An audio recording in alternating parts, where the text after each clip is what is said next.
Bonsoir. Le Sénat a adopté le projet de loi portant création de 9 nouvelles communes. La Chambre haute du Parlement a également adopté le projet de loi portant statut de l'opposition. Et puis, en ce mois de l'agriculture au Congo, nous allons parler des actions de l'ONG américaine IPHD. L'IPHD, c'est 16 ans de présence au Congo et environ 100 millions de dollars d'investissement. Notre invité ce soir est Christian Liviu Balan, représentant résident de l'IPHD. Nous allons avec lui parler de la contribution de l'IPHD dans le secteur agricole congolais. Bonsoir. Bonsoir. Alors, je vous le disais au début de ce journal, l'agriculture occupe une place de choix dans la stratégie du gouvernement congolais pour la diversification de l'économie. L'ONG américaine IPHD réaffirme donc sa volonté d'appuyer le gouvernement congolais dans la matérialisation de cette ambition. En 17 ans de présence au Congo, cette ONG a mené des actions qui confortent cette expérience. Reportage constat, Ben Opena. International Partnership for Human Development, en sigle IPHD, est présente au Congo depuis 2000. Organisation non gouvernementale, elle poursuit plusieurs objectifs parmi lesquels l'augmentation de la superficie de production agricole. Elle développe ainsi quelques programmes tels que les cantines scolaires en collaboration avec le ministère en charge de l'enseignement à partir des produits issus de l'agriculture. Grâce au programme de cantines scolaires, on fait grandir aujourd'hui un grand programme d'agriculture au Congo. On a plus de 5 fermes qui produisent maintenant les vivres. Et une partie de ces vivres ils vont dans les cantines scolaires aujourd'hui. Une initiative bien appréciée des bénéficiaires. N'oubliez pas les autres écoles qui n'ont pas encore des cantines afin qu'ils mangent comme nous. La mécanisation agricole est un autre projet du ministère en charge de l'agriculture, soutenu par l'IPHD.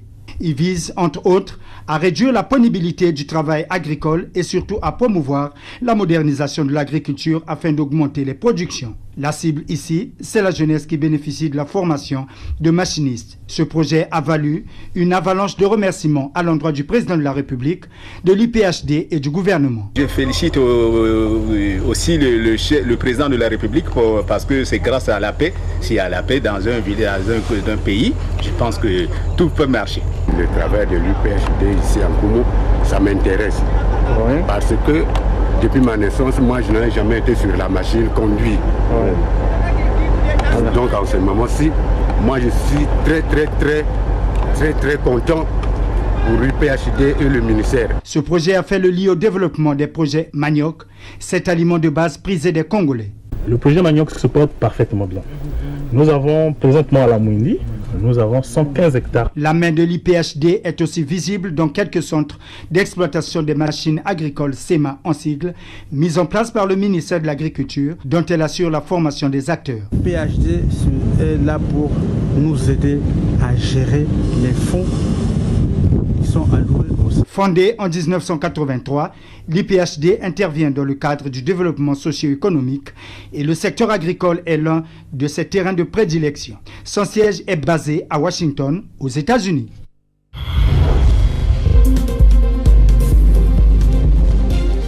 Christian Liviu Balan est notre invité ce soir. Bonsoir de nouveau. Bonsoir. Vous êtes le représentant résident de l'IPHD. Après avoir suivi ce reportage qui semble complet, quel bilan chiffré pouvez-vous nous donner après 17 ans de présence au Congo, 17 ans en 2017? C'est juste, l'IPHD est arrivé dans l'année 2000 au Congo. Déjà, les images ne peuvent pas donner l'état des commentaires. Mais en chiffre net, je peux vous dire que l'investissement des gouvernements américains, parce que c'est le peuple américain, à travers le gouvernement américain et le ministère américain de l'Agriculture, qui a financé les programmes de développement au Congo. Donc on a commencé dans l'année 2000 avec un programme Food for Progress, nourriture pour le travail, qui était basé sur les récupération et on essaie d'aider les paysans qui sont sortis après la période de troubles qu'il a connu le Congo par les fonds de microcrédit pour les fermes, aussi par les Food for Work, le travail pour la nourriture, et plusieurs domaines d'activité de transformation des produits. Tout cela a concerné combien de gens et combien il a fallu mettre pour en arriver là? Parce qu'on sait que toutes les activités ont été citées tout à l'heure, mais on veut savoir concrètement quels moyens il fallait mettre pour en arriver là. S'il faut faire un bilan. Comme vous avez dit au début, donc les financements des IPHD au Congo, depuis l'année 2000 jusqu'à aujourd'hui, ça s'élève en fonds direct du gouvernement américain, plus de 100 millions de dollars, ça fait environ 40... Cantine scolaire y compris. Promotion de l'agriculture. Promotion de l'agriculture, développement des micro-projets, des microcrédits. Et en termes clairs, quel est le mode de partenariat que vous avez avec le gouvernement de la République du Congo? Voilà, on a deux types de programmes, en fait, presque on peut dire trois. Le premier modèle, c'était le financement direct de notre bailleur de fonds, qui est le ministère américain de l'Agriculture, qui sont déroulés entre 2000 et 2011. Et en 2011, à l'initiative du ministre de l'Enseignement primaire, on a signé un contrat de transition des programmes de cantines scolaires des gouvernements des États-Unis au gouvernement du Congo, en ce qui concerne les financements. Donc, à partir de 2011, on a signé une convention avec le ministère de l'Éducation pour cofinancement. Ça se fait en fonds de contrepartie. Aujourd'hui, le gouvernement du Congo couvre plus de 80% des financements des cantines scolaires. Ils ont commencé par 20%, on arrive aujourd'hui à 80% et on espère bientôt à 100%. Les cantines scolaires couvrent aujourd'hui 163 000 enfants pour un nombre de repas, juste pour avoir une idée, 30 millions de repas par année. Et juste pour avoir une autre image de tous les vivres qui ont été distribués pendant les 15 ans dans les cantines scolaires, si on met un camion derrière l'autre, on peut faire une chaîne de Brazzaville jusqu'à Kinkala. Non, ça c'est clair, un bel exemple d'ailleurs. Et on va parler du mois de l'agriculture lancé par le gouvernement congolais. Le Congo, on le sait, est en train de mettre le pari sur le développement de l'agriculture. Comment l'IPHD peut participer à cette ambition? Merci pour ces questions. Et comme les autres pays qui sont en train de se développer, les pays qui sont sortis des périodes de crise, l'agriculture s'était boostée par les cantines scolaires, par exemple du Brésil. Donc l'idée de l'IPHD en année 2008, c'est de ne plus importer les vivres et de les produire localement, les acheter localement et nourrir les cantines scolaires. Donc on a commencé dans l'année 2008, on a fait une ferme qui est à Bouansa, dans les communes de Muyundi. En 2011, on arrivait sur les places de ranch de Jesse, à plus de 110 hectares de maïs. C'était la première machineuse batteuse qui arrivait au pays, c'était pour cette quantité-là, 110 hectares. Et entre-temps, les visites des ministères de l'Agriculture, des ministres lui-même qui sont présentés pour regarder les activités de l'IPHD, le gouvernement du Congo il a demandé si l'IPHD ne peut pas généraliser cette expérience pour le bien de toutes les autres populations du Congo. Est-ce que vous avez dit oui? Oui, bien sûr.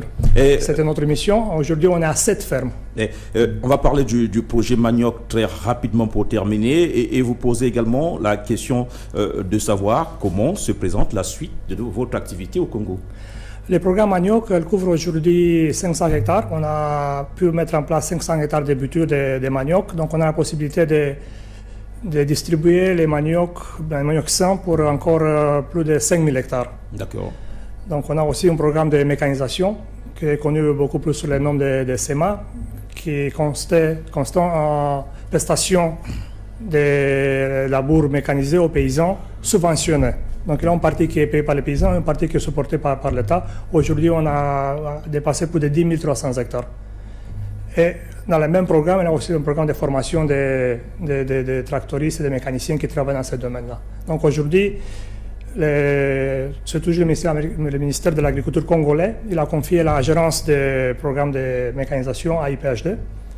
Et on peut compter aujourd'hui plus de 10 300 hectares. Est-ce que cette ambition est chiffrée en termes de financement? Non? Pas oui, encore. Oui. Et elle est chiffrée. Cette ambition est chiffrée? Oui, bien sûr, monsieur. Le programme de manioc est chiffré à 6 milliards pour 3 ans. Et les programmes de ferme et SEMA ils sont évalués entre 2 à 3 milliards de francs CFA par an.